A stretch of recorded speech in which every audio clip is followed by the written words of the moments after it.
Украинската криза и незината рефлексија врз македонската економија. За ова ќе дебатираме со првиот човек во Министерството за економија, господинот Крешник Бектеши. Министре, добре ми дојдовте во студиото. Благодарам на поканата.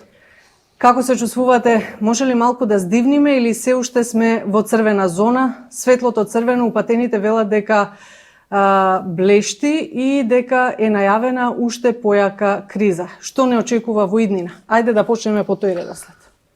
Како што кажавте и вие, и денеска, додека го снимаме овој интервју, имаме нови случувања, посебно во делот на санкциите кои се воведуваат од страна на западните земји со цел да се стопира инвазијата на Русија во Украина. Ние како Министерство за економија секако дека е во соработка и со другите институции будно ја следиме целата ситуација, посебно во делот на производите каде што немаме домашно производство и сме зависни од увоз во делот на нафтата, нафтените деривати, енергенсите во целина и за одредени прехранбени производи, посебно во делот на суровините, како што се сончогледовото масло, сончогледот, па и пченка и пченица и слично. Во моментот, значи, Северна Македонија ги има доволните количини, увозот тече непрекинато, вклучувајќи го и увозот од Украина, посебно во делот на сончогледот. Само во месец април над 2600 тони сончогледово масло или пак сурово нерафинирано масло за преработка во нашите домашни капацитети е увезено во нашата држава и готово масло. Ова збориме за Украина, посебно или не? Не, во целина, а одредени количини од овие значи се од Украина, веќе се најавени дополнителни количини од Украина, имајќи во предвид дека нивните залихи го дозволуваат тоа, истото го дозволува и Бугарија и веќе ќе донесеме одлуки за олабавување на одредени одлуки кои сме ги донесле како Министерство за економија, се со цел да можеме да го покриваме цената на извозот на овие производи за да не може да влијае во домашниот пазар. Рековте дека може ќе пристапиме кон олабавување на одредени мерки, што тоа би можело да значи на подолг рок или како и да е, бидејќи од друга страна веќе се воведени тие мерки, на пример ограничено купување на литар масло, дали се уште важи тоа, иако мерката беше сватена од, да речеме, опозицијата и одредени народни структури како смешна, па дури имаше и реакции на социјалните мрежи, ке не чипирате ли? Што се однесува до опозицијата, ако се смешни вакви мерки, тогаш смешна би била функционирањето на Германија, која прва воведе вакви мерки во делот на ограничување на купување на одредени производи, кои беа проблем во одредено време во делот на зголемување на потрошувачката, било тоа домашна или пак за потребите на извозот. Кога зборуваме за олабување на мерки, зборуваме за дозвола на извоз на одредени производи кои веќе се забранети. Зошто тоа би го направиле? Имајќи во предвид дека имаме 3 производители за масло за јадење во нашата држава, тие 3 производители веќе ги имат доволните залии и веќе го покриле домашниот пазар. Или пак потребите на домашниот пазар во делот на потрошувачката, било тоа квартално, било тоа месечно, која се случува во Северна Македонија, за тие да станат поконкурентни и да имат подобри цени, секако дека тие треба да излезат и во надворешен пазар, а со тоа цените таму ќе бидат поголеми, а кај нас ќе бидат стабилизирани цените. Мислам на вакви олабување на мерките, односно во делот на посебните услови во вршење на трговија, почнувајќи од производството па до трговијата на мало, мерките останува до 31 мај, заради тоа што тие мерки се на некој си начин поврзани со мерките кои ги донесе Министерството за финансии и владата во делот на намалување на ДДВ-то, намалување на акцизите и слично, се со цел да можеме да ги стабилизираме цените, а најважно од све во вакви ситуации, во воена ситуација, која се случува во европскиот континент, кој е најголемиот трговски партнер на Северна Македонија, секако дека е да ги имаме доволните количини и непречено да се одвиват ланецот на снабдување. Неколку пати спомнавте доволни количини залихи во магазините, имаме стокови резерви и така натаму. Ајде ќе кренеме рампата за извоз, велиме. ајде ќе ги стабилизираме цените. Ама некако не изгледаат контрадикторно ваквите изјави со оглед на тоа што се случува во пракса, бидејќи секој граѓанин ќе ви каже дека кога ќе излезете надвор во одредени маркети, значи ќе забележите дека има недостиг од масло. Иако велиме дека има резерви, на одредени рафтови нема резерви на масло, значи нема масло. Народот не може да најде масло, токму поради тоа и го ограничивте. Не, тоа се случуваше пред 3-4 недели, имајќи во предвид дека се зголеми потрошувачката домашна и луѓето, граѓаните, потрошувачите генерално правеа поголеми залии од потребните и тоа што беше просечно претходните месеци, претходните години. Сега моментално е стабилизирано, веќе секаде во секој маркет ги имаме овие производи за кои зборуваме, одредени компании, било тоа увозници или пак производители на масло за јадење, ги има соодветните залии, не само за покривање на домашниот пазар, затоа не случајно кажав и имат залии и за извоз. Ние веќе сме во постојан контакт, посебно со земјите на регионот, а воедно и со Република Србија и со Република Албанија, имајќи го предвид иницијативата на Отворен Балкан, се со цел да излеземе во пресрет на еден на друг и на таков си начин секако дека ги споделуваме информациите и сум убеден дека ова криза ќе ја надминеме така како што и сме ја започнале успешно во делот на континуитет на снабдување со одредени производи, а речиси кон средина на август или пак крајот на август ќе имаме нова реколта каде што ќе се зголемат залиите на најголемите производители, почнувајќи од Украина, па Бугарија, па Србија, па и Северна Македонија, ако се повикаме на интервентниот фонд на Министерството за земјоделие, ќе се прошират површините во делот на сончокредот и со тоа секако би требало да има стабилизација најмалце на цените, ако нема намалување на цените. Ветувате дека нема да има ценовен шок? Премногу оптимистички звучат, повторно ќе речам, ваквите најави. Значи вака, ние никогаш не сме кажале дека нема да има зголемување на цените. Ние сме кажале дека ние превземаме мерки и правиме напори се со цел да го ублажиме негативниот притисок во делот на зголемување на цените. Зошто тоа го викаме? Заради тоа што над 95% од овие суровини се увезуваат во Северна Македонија. И тоа е вистината, тоа е реалноста. Ние не можеме да бегаме од таа вистина, од таа реалност. И тоа не се случува само во Северна Македонија. Ние во Северна Македонија не покриваме ни 10% од потребите, еве да зборуваме сега за маслото за јадење, од нерафинираното сурово масло или пак од сончогледот. А тоа во минатото било другачие. Сега, заради тоа што се случи војната во Украина, имајќи во предвид дека одредени ланци на снабдување, посебно на Украина, која е најголемиот производител на сончоглед во Европската Унија и во европскиот континент, значи ние веднаш интервенираме за да ги зголемиме домашните капацитети, а со тоа секако да се зголемат капацитети во регионот, за да можеме и без царина да се увезе, но истовремено да бидеме поконкурентни во делот на цените кои ќе бидат формирани од наредната реколта.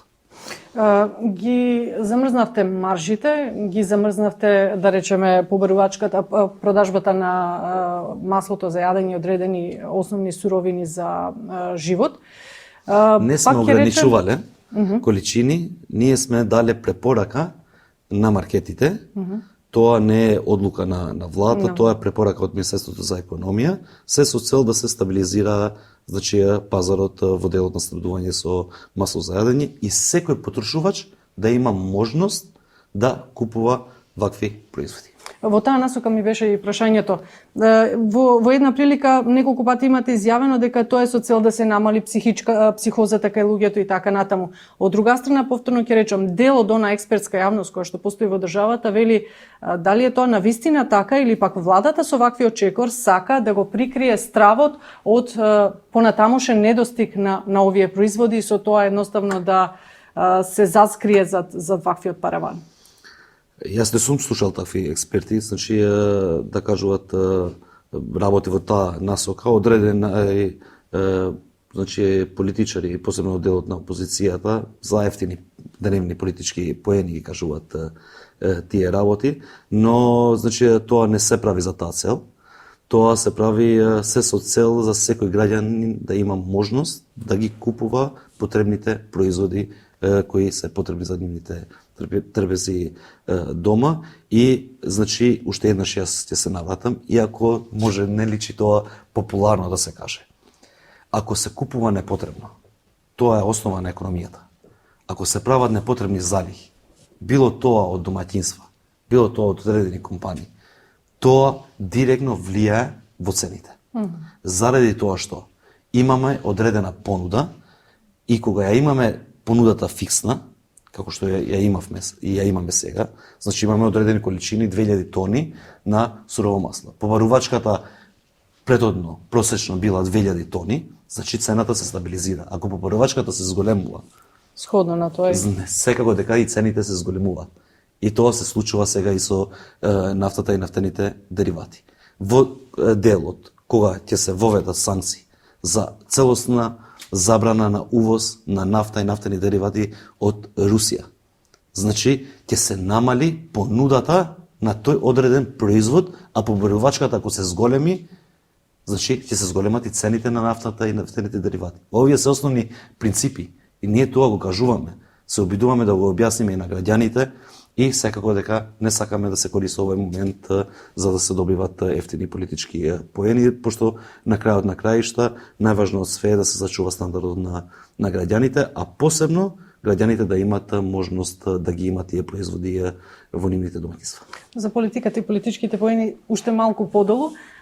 Бизнис заедницата реагираше дека треба да се активираат државните резерви. Што по тоа прашање оценувате дека има потреба од такво нешто вие како човек кој што е на врвот на ова министерство? Прво и основно, Агенцијата за струковни резерви не е во склоп на Министерството за економија, но ние не бегаме од одговорноста. Секако дека ги знаеме податоците, посебно јас како министер за економија и член на владата, пошто тие податоци се разгледуваат во затворена седница на владата, се класифицирани согласно законските одредби во нашата држава. Во моментот нема потреба да се пуштаат во пазар државните резерви, имајќи во предвид дека за секој производ имаме доволно количини и залии и непречено имаме трговија на тие одредени производи. Тоа значи дека нудите некако вид на заштита за бизнис заедницата? Значи, бизнис заедницата главном бараше да се пуштат државните резерви на пченка и пченица. Сега имаме доволно пченка и пшеница, па зошто би требало да се пуштат државните резерви? Ако во случај се продлабочува кризата, тогаш би се пуштиле државните резерви, ако има забрана на извоз од одредена држава од каде ние што се снабдуваме со пченица и пченка, ако во случај не можат коридорите на транспорт да функционираат и слично, моментално све се одвива редовно и согласно тоа што е предвидено. Од што треба повеќе да се плашиме? Прехранбената или енергетската криза? Веќе спомнавте нафта, нафтени резерви. Како стоиме на тоа поле? Ги имаме доволните резерви и таму, значи не сме директно зависени од Русија во делот на снабдување со нафта и нафтени деривати. Од целосната потрошувачка годишна во Северна Македонија, над 80% увозот се прави од Република Грција, кој значи не се толку зависни од руската нафта. Ние во континуитет, тоа сме го кажале и претhodно, и тоа сме го потврдиле дека ќе бидеме најефтини. И сме превзеле соодветни мерки во делот на намалување на акцизите, на ДДВ-то, значи ги имаме сите количини, таму нема да има никаков проблем. Не верувам дека ќе има проблем во наредните 2 месеци и во делот на прехранбените производи, заради тоа што веќе се направени одредени договори помеѓу нашите трговци и нашите производители со снабдувачите или пак увозниците на тие суровини. До средина на август, до крајот на август имаме нова реколта, каде што ќе се зголеми понудата и да очекуваме да се намалат и цените со зголемување на понудата која ќе имаме од најголемите производители на овие суровини. Така, Русија го секна гасот за Бугарија. донесе таква наредба. Нас пак вчера ни се случи Александрополис. Вие присуствувате таму. Секако. Една убава иницијатива. Што би значило ова за нашата земја?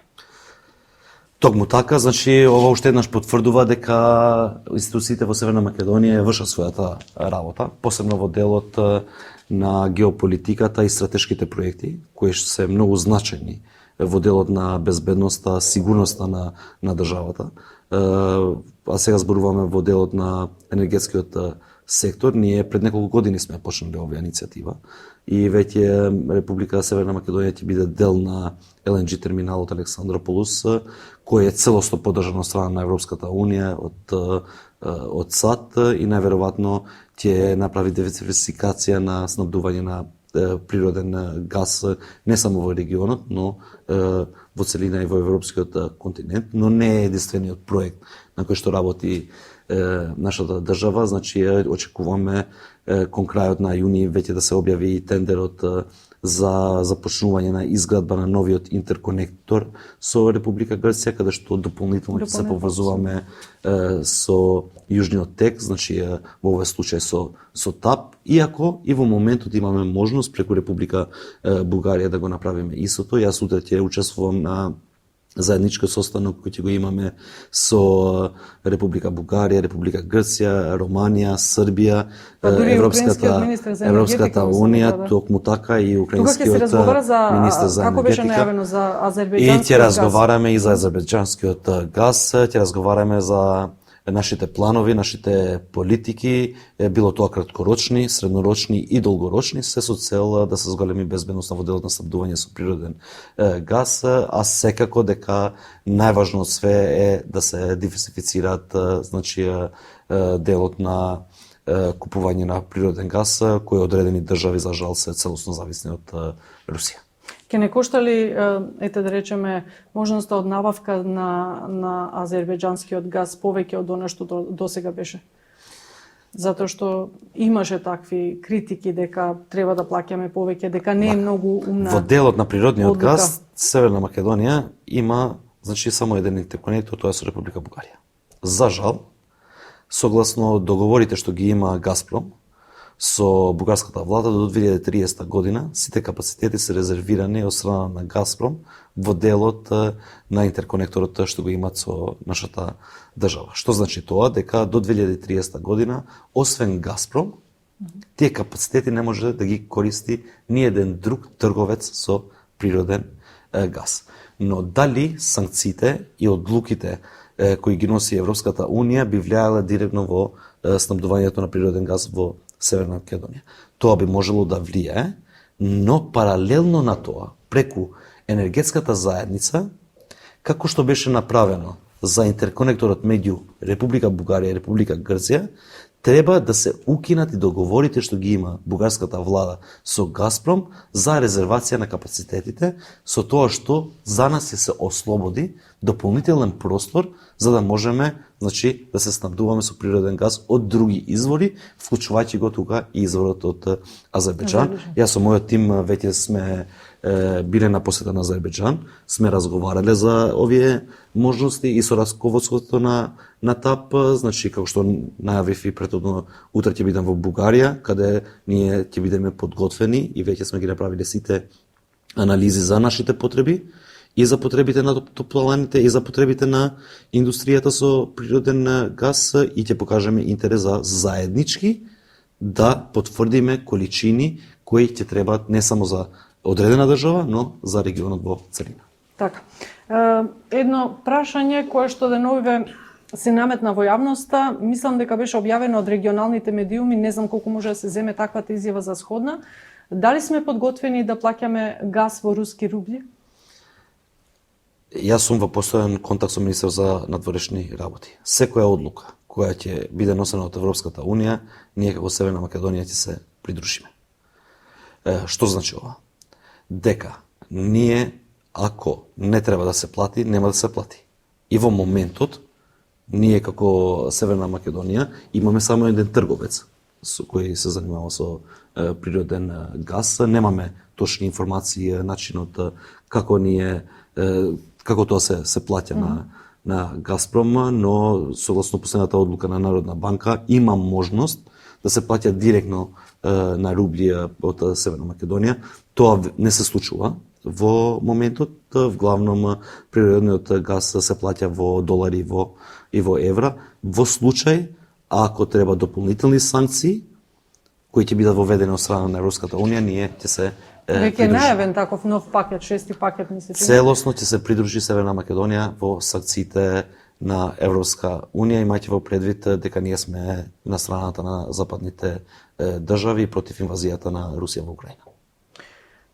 Нема да ми забележите. Спомнавте иницијативата Отворен Балкан, тоа се земите кои што се тука во соседството со цел да си помогнат, како што рековте. Меѓутоа, нели е премногу помошта од Србија? Добивме вакцини, добивме масло, добивме пченица. Што уште очекуваме од нив? Значи вака, зборуваме за пазарна економија. Не зборуваме за затворени економии. Заврши времето кога економиите беа затворени. Сега сме целосно отворени. Ние помошта ја добиваме и од Европската унија, пошто таму не е најголемиот пазар. Повеќе од 70% од нашиот извоз, каде што нашите компании значи извезуваат, е Европската унија, а ние секако дека се залагаме да се зголеми и трговската соработка меѓу државите во регионот, посебно со нашите соседи. И заради тоа ние ги поддржуваме ваквите иницијативи. Зошто ги поддржуваме иницијативите за олеснување на трговијата? Заради тоа што мислиме и сме убедени дека само преку ваков начин може да бидеме поконкурентни на други пазари и да бидеме поголем пазар за дополнителни инвестиции кои би дошле во регионот, вклучувајќи и Северна Македонија, но и нашите домашни компании да имат поголем пазар, каде што нема да имат бариери во делот на извозот. Што значи тоа? Тоа се комплементарни. Ако Република Србија за одредени производи има, значи, поголема трговска размена од нашата држава, или пак, например, извезуваат пченица, ние секако дека извезуваме други производи каде што сме по-конкурентни. И на таков начин треба тие да бидат комплементарни и секако заеднички да одиме кон европскиот пазар. Имаше една интересна изјава Вучич синоќа која што така привлече внимание, вели грешка е тој што мисли дека оваа зима ќе биде така лагодна и пријатна. Најавува дека таква зима нема да се памети во последните 50 или 70 години, не ме земете здраво за готово. За наредната зима. Да, за наредната зима. Колку сме ние доблесни да признаеме такво нешто, што нас не очекува реално, бидејќи ова сега што го зборувате звучи, ќе се повторам, оптимистички, меѓутоа ајде да речеме, разбираме затоа што малку е лежерно, значи помина грејната сезона, ама доаѓа есента. Тука ќе стегне. Не би се согласувал тука, значи може да звучи оптимистичко, но јас би кажал дека повеќе звучи реално.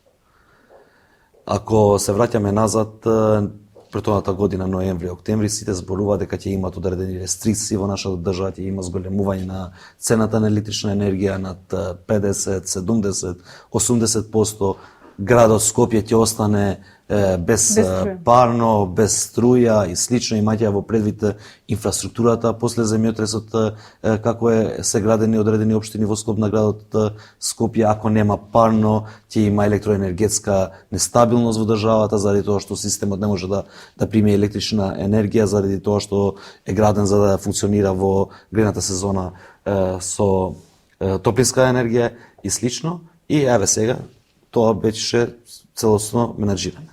Ние за наредната зима веќе од сега се подготвуваме. Направен е план за производство од страна на ЕСМ.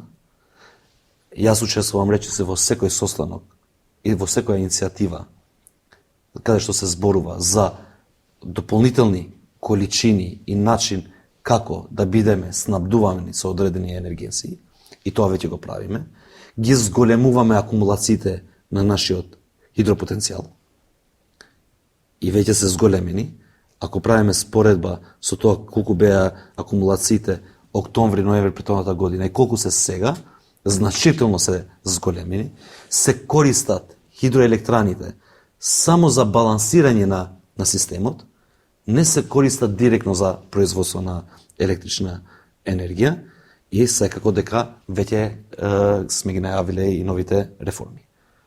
Јас накратко, можда и не се прифати како што требаше пораката, затоа би сакал уште еднаш да ја повторам, во делот на злоупотребата и деструктивноста која се прави од внатре. Енергетската криза беше увезена, не само во Северна Македонија, и во другите држави тука во регионот. Заради одредени политика на Европската Унија, заради најавите на Русија, инвазијата во Украина и сличај беше, увезена. И што се случува сега?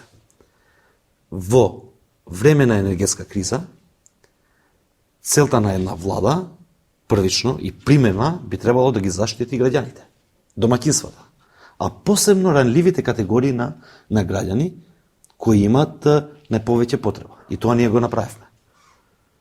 Го направивме и со директна помош, со субвенција и со одредување на цената, која ние ја покриваме преку СМ, која е снабдувач на Евана Home во делот на одредување на цена на електрична енергија и беше зголемена за 9,4%, а дополнително за ранливите дадовме директна субвенција да го ублажиме и тоа 9%, што беше зголемено кон крајот на декември.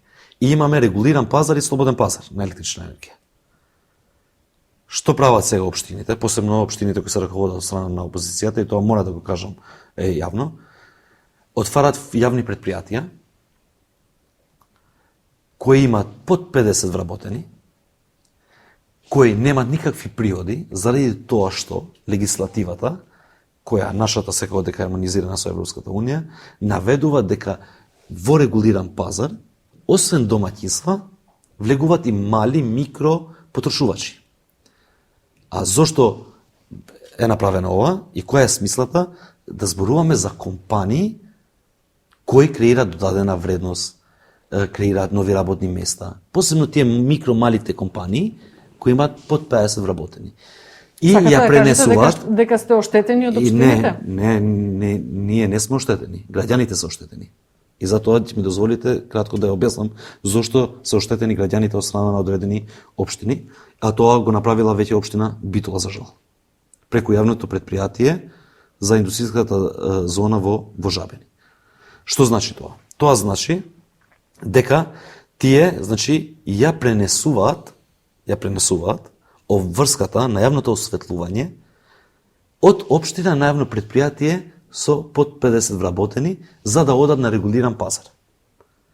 Имајќи во предвид дека кај нас 2 пати годишно се одредува цената на електрична енергија, тие сакаат на артифицијален начин да ја зголемат потрошувачката во регулираниот пазар, да ги зголемат трошоците во регулираниот пазар и кога ќе дојде и крајот на јуни да се утврди цената за домаќинствата и малите потрошувачи, на таков начин, на штета на граѓаните, на нивниот животен стандард, да можат да ги платят сметките на јавното осветлување, кои веќе не се собственост на општините, но се префрлени во и нивните јавните предпријатија.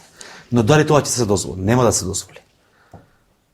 Еве, веднаш сега сме постапиле и заедно и во соработка со РК во нашата држава и со тоа сакам да ги известам и граѓаните и компаниите, кон крајот на мај ќе го презентираме новиот тарифен модел, ќе воведеме блок тарифи и тоа нема да има никакво влијание дали ќе биде во регулиран или дали ќе биде во слободен пазар. Нема да дозволиме такви злоупотреби да бидат на товар на граѓаните. Што ќе значат блок тарифите? Граѓаните кои консумираат просечно, имаат потрошувачка на електрична енергија од претходните години, било тоа 400-500 киловати месечно или пак слично, за нив ќе има намалување на цената на електрична енергија. Пошто тие, и ќе заштедат, и се тие стварно тие домаќинства кои имаат потреба. За граѓаните, за домаќинствата. А јас тоа сум го кажал и претhodно, сега само можам да го повторувам. Само 20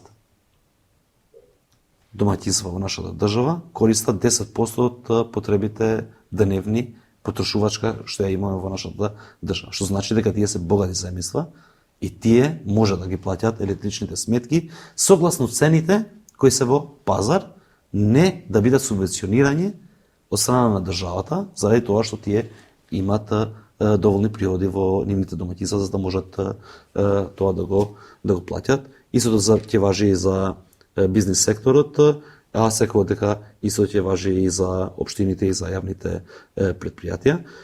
Ова ќе биде една од најголемите реформи во нашата држава и сме убедени дека на ваков начин ќе ги штитиме граѓаните кои стварно имат потреба во ваква ситуација да бидат заштитени од страна на државата. Тие пак велат дека се како се вели оштетени затоа што им ја скративте дневната тарифа. Ќе има ли покачување на електричната енергија? Ќе им ја вратите ли дневната тарифа? Одлично прашање. Значи, само дневната тарифа е укината. Со воведување на блок тарифите, значи, нема да се укине постоечката ефтина тарифа. Блок тарифите ќе важат само во денот во тек на денот, а не во ефтината тарифа. Ефтината тарифа ќе остане од 10 до 7 сабајле и тоа ќе биде дополнителна поддршка за домаќинствата, освен блок тарифите да можат да ја користат и ефтината тарифа. Така, при крај сме, ние некако влегуваме во завршница. Сега пред да влеземе во студиото, во очи ми падна извештајот на Светска банка. Не се многу оптимистички прогнозите, затоа што се очекува економски раст на Македонија, економскиот раст да забави од 2,7%. Што ова значи? Дали има простор за загриженост? Вака, значи, Министерството за финансии веќе го подготвува ребалансот на буџетот. Најверојатно таму ќе се предвидат дополнителни средства за поддршка на стопанството и за граѓаните, се со цел да се облажи притисокот врз нивниот животен стандард. Се соочуваме со една од најголемите кризи во европскиот континент, не само, и на глобално ниво, после Втората светска војна. Најважно е сите да бидеме солидарни во вакви случаеви, имајќи во предвид дека секој има некакво си искуство од вакви лоши настани, од војни настани и во минатото, а никој не знае што може да ни се случи во иднина. Ние како влада, како институции сме подготвени, ќе направиме дополнителни мерки, се со цел тие домаќинства, тие граѓани кои стварно имат потреба да бидат дополнително поддржани од страна на владата, а да даде Господ ова војна да заврши што побрзо, ова инвазија да заврши побрзо во Украина, а со тоа да се стабилизира ситуацијата во делот на европскиот континент и да почнеме да ги имаме тие стапки на раст кои ги имавме претhodно. Не можеме да очекуваме да имаме таков раст во ваква ситуација, заради тоа што наведов и претhodно, уште еднаш би кажал дека не сме затворени економии, сме отворени економии, пазарни економии и значи трговијата меѓу државите се случува на таков начин што поврзани сме и со случаите што би можело да се случат во одредени други држави. За крај, политичко прашање, што беше она во Слупчање? Опозицијата вели беше партиска журка на ДУИ. Истовремено најавуваат и блокада на собранието.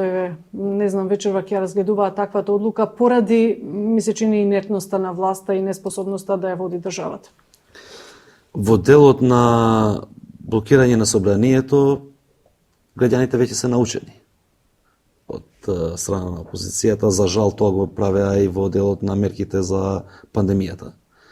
Веќе од 2020 година ние во собрание праќаме одредени закони кои не се во интерес на владата, се во интерес на граѓаните првично, се со цел да им излеземе во пресед на граѓаните и во склоп на Комисијата за финансирање и буџет и тие одредени законски решенија и мерки кои произлегува од одредени сет на економски мерки најавени од страна на владата, а за жал некои беа и поддржани од нивна страна, индиректно беа блокирани во собраниските тела, значи и тие беа блокирани.